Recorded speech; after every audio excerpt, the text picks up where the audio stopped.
Light everywhere, sorry.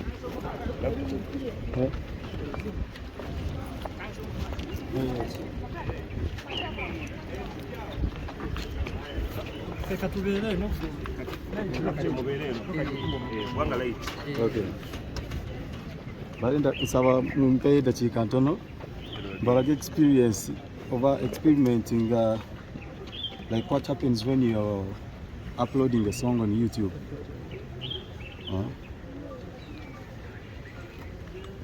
Those kigenda kuddamu ebibuuzo byonna. Kale Alex, tubadde mu kooti, biki ebivudde mu kooti?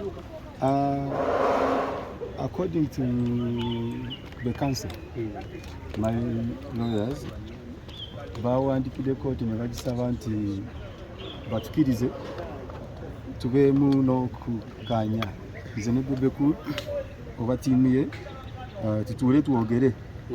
Tuwadde weeks 2, ekyo bwe kinaagaana then tukome wano babawe olukisa ba investigating accounts zange. Ye olina mu bantu be boyogeddeko naye nti lwaki tasobodde kubanga alabikako kuba ate ye muwawaabi simanyi lwaki at this rate simanyi oba yawa. I think omusango kati yagutwala ku poliisi. Omusango guli poliisi, agamba poliisi investigating account yaffe eya YouTube mukitegedde eya Comedy Store. So yensonga lwaki ye tasobola kubeera kuba kati poliisi yeri okusaba kooti olukisa bagikirize investigating accounts zaffe kuba yo nga poliisi batalina lukisa lwa investigating accounts zaffe. So kati ye bwe yawaaba omusango ku poliisi, kati poliisi yeri okusaba olukisa wano. Simanyi mukitegedde. Tubadde mu kooti ne bagamba nti no Alex Muhanzi baseze Uganda kijja kitaate twetusubira okubanga Bebeku baseze Alex. Kati ey'ensonga ejja bwetyo nti Bebeku aloopa ku poliisi ayagala gufuuke a criminal offense, omusango gufuuke criminal. So kati state akulira omusango ogwo aguliko gye yawandikidde kooti yalese omusango asaba kooti emuwe court order okukola ki okujja ku investigating accounts zaffe. Ndoza kiri clear.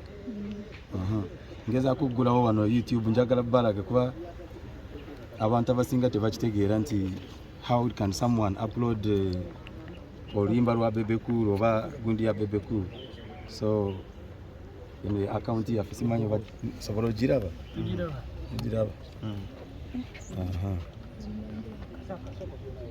Internet alabika mutono. Kanonye wano video ya Bebeku. Waliwo ngeno video ya Bebeku. Ngezaako uploading wano. So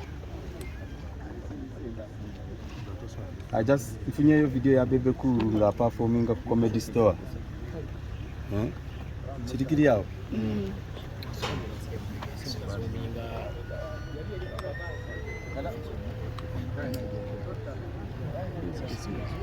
Mubenga musomenga so that we have space.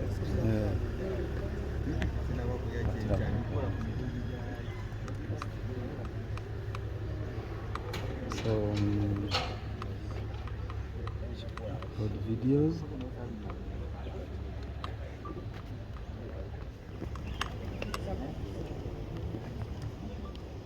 Kati olaba ngeno video mugiraba eriko kana akantu kalaba kano ka ineligible show ya Irene Ntale yino tosobola kukozesa music wa Irene Ntale tebasobola kukkiriza. So wano kanfuneyo video ya Bebeku yona nina gye nfunye wano nga Bebeku performing a Comedy Store. Ndoza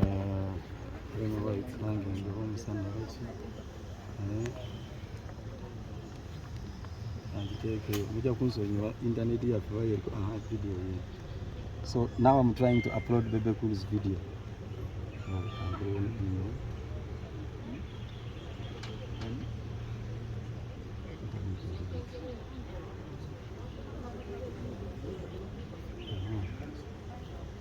So video yino Bebe Cool katono giraba katugambe ngezaako ku uploadinga